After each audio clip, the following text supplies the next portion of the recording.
श्री स्वामी समर्थ. नमस्कार मंडळी. माघ शुक्ल सप्तमीला रथसप्तमी साजरी केली जाते. तर या दिवशी महर्षी कश्यप आणि देवी आदिती यांच्या पोटी सूर्यदेवांचा जन्म झाला. या दिवसापासून सूर्यदेव आपल्या रथात बसून प्रवास करतात. या रथाला 7 घोडे असतात म्हणून रथसप्तमी असा शब्द वापरला जातो. या दिवशी सूर्यपूजन केले जाते. जर आपण रोज सूर्याला नमस्कार केला तर आपले आरोग्य उत्तम राहते, उत्तम तेजाची प्राप्ती होते, मन शांत व एकाग्र बनते, शरीर सुदृढ बनते. सूर्यदेवतेची पूजा केल्यामुळे आपल्या घरातील आजारपण अडचणी कमी होतात. घरात सुख, समृद्धी आणि संपत्तीमध्ये वाढ व्हावी. शिवाय निरोगी आयुष्यासाठी या दिवशी सूर्यदेवाची पूजा केली जाते. तर अशा प्रकारे सूर्याची उपासना करण्याचे खूप सारे फायदे आहेत. तर अशा प्रकारे आजच्या व्हिडिओमध्ये मी तुम्हाला रथसप्तमीच्या दिवशी सूर्याची पूजा अगदी सोप्या पद्धतीने कशी करायची आहे हे मी तुम्हाला आजच्या व्हिडिओमध्ये दाखवणार आहे.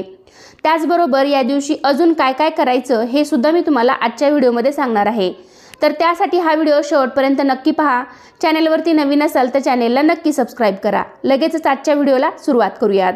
तर सर्वात प्रथम रथसप्तमीच्या दिवशी सूर्योदयापूर्वी उठून स्नान वगैरे आटपून घ्यावे. त्यानंतर आपल्याला उगवत्या सूर्याची पूजा करायची आहे. तर या दिवशी सूर्योदयापूर्वी उठून स्नान करावे आणि छोट्याशा तांब्याच्या कलशातून सूर्याला अर्घ्य अर्पण करावे. तर या ठिकाणी पहा, मी एका तांब्याच्या कलशामध्ये स्वच्छ पाणी घेतलेलं आहे. तर त्यामध्ये हळदी, कुंकू, अक्षता, लाल फूल, गंध, थोडेसे तीळ टाकायचे आहेत आणि उगवत्या सूर्याला आपण अर्घ्य अर्पण करायचे आहे. सूर्याला अर्घ्य अर्पण करण्याचेही तेवढेच फायदे आहेत. त्यामुळे शक्य झालं तर तुम्ही दररोज सुद्धा एका छोट्याशा तांब्यामधून सूर्याला अर्घ्य अर्पण करत जा. नसेल तर या दिवशी मात्र आवर्जून सूर्यदेवांना अर्घ्य अर्पण करायचं आहे. अर्घ्य अर्पण करताना आपले तोंड पूर्वेकडे करून पाणी आपण सूर्यदेवांना अर्पण करायचं आहे. यावेळी तुम्ही सूर्यदेवाचा कोणताही मंत्र म्हणू शकता.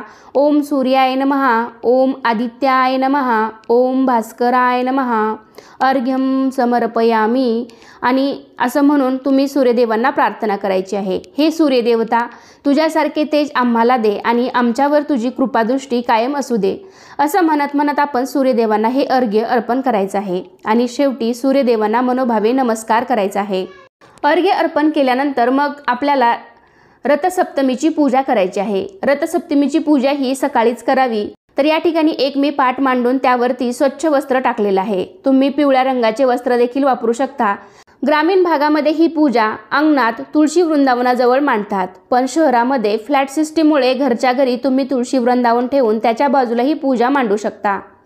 तर कोणतीही पूजा आपण अग्निदेवतेच्या साक्षीने करतो. त्यासाठी इथे मी पाटावरती दिवा ठेवून तो प्रज्वलित करून त्याची पूजा करून घेतलेली आहे. त्यानंतर गणपती बाप्पाची स्थापना करायची आहे. पाटावरती थोड्या अक्षता ठेवून त्यावरती हळदी कुंकू वाहून आपण गणपती बाप्पाची स्थापना करणार आहोत. तर या ठिकाणी मी गणपती बाप्पांना आधीच अभिषेक करून घेतलेला आहे पाण्याने आणि पंचामृताने.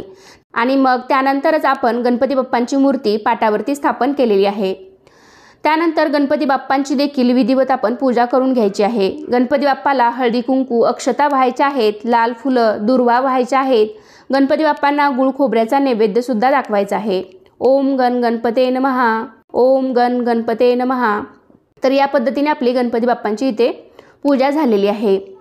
त्यानंतर इथे माझ्याकडे सूर्यदेवतेचा असा रथात बसलेला 7 घोड्यांचा रथ असलेला सूर्यदेवांचा असा फोटो आहे.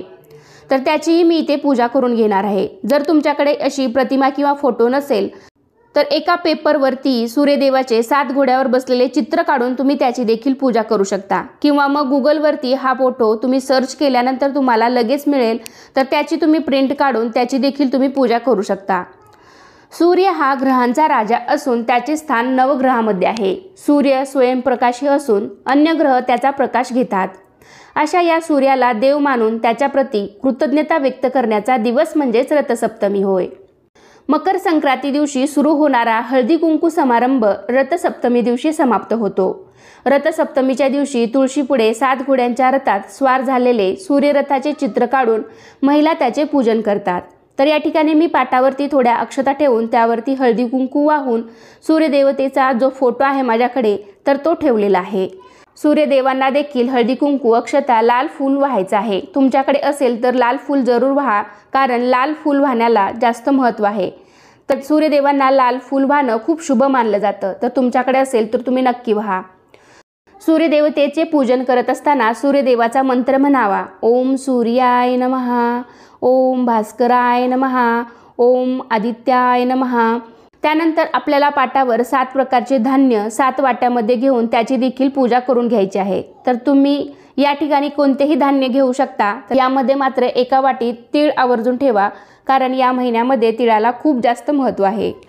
सूर्यदेवाच्या रथाला असणारे 7 घोडे आठवड्याचे 7 वार दर्शवतात आणि सूर्यदेवाच्या रथाची 12 चाके 12 राशी दर्शवतात.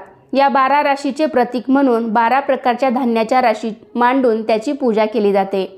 म्हणजे आपण 7 किंवा 12 प्रकारच्या धान्याच्या राशी मांडून किंवा असं सुगडांमध्ये किंवा वाटीमध्ये हे धान्य ठेवून त्याची पूजा करून घ्यायची आहे. मांडलेल्या धान्याच्या वाट्यांवर हळदी कुंकू अक्षता फूल वाहून त्यांचीही पूजा करून घ्यायची आहे. तर अनेक स्त्रिया माघ शुद्ध प्रतिपदेपासून उपवास करतात. ते रथसप्तमीपर्यंत उपवास धरतात. हे सूर्यनारायणाचे 7 दिवसाचे उपवास असतात. म्हणजेच हे सूर्यनारायणाचे व्रत आहे. हे उपवास केल्यामुळे सुख समृद्धी, आरोग्य, संतती, संपत्ती आणि सौभाग्य प्राप्त होते अशी मान्यता आहे.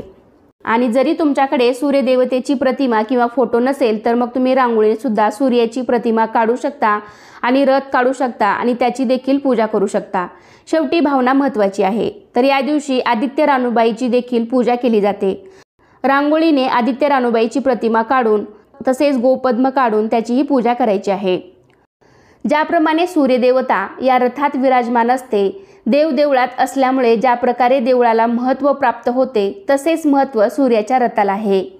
त्यामुळे रथसप्तमीला सूर्याच्या उपासनेबरोबरच प्रतिकात्मक रथाचेही पूजन केले जाते. रथसप्तमी हा सूर्याच्या उपासनेचा दिवस आहे. या दिवसाचे व्रत म्हणून महत्त्व आहे. या पूजनाने समृद्धी प्राप्त होते.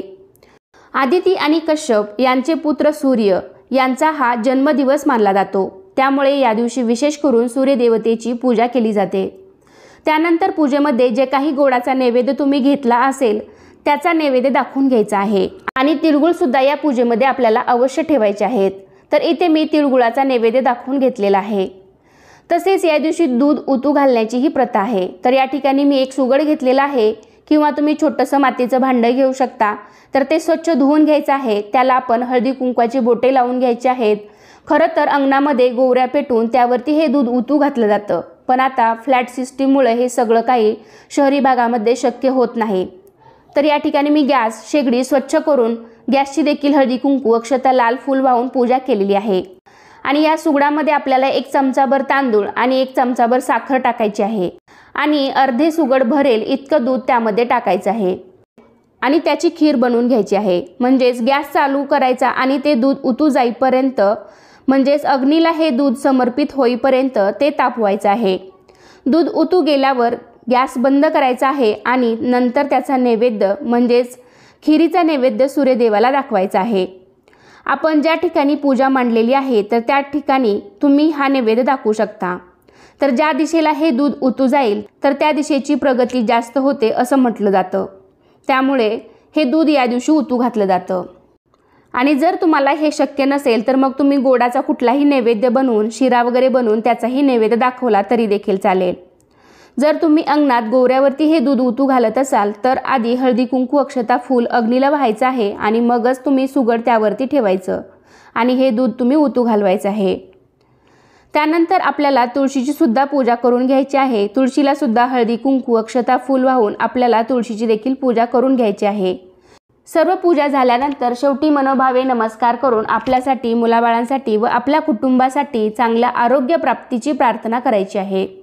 तर आपण जी रथसप्तमीची पूजा मांडलेली आहे तर ती त्या दिवशी संध्याकाळीही तुम्ही उचलू शकता किंवा दुसऱ्या दिवशी सकाळी सुद्धा ही पूजा तुम्ही उचलली तरीही चालेल.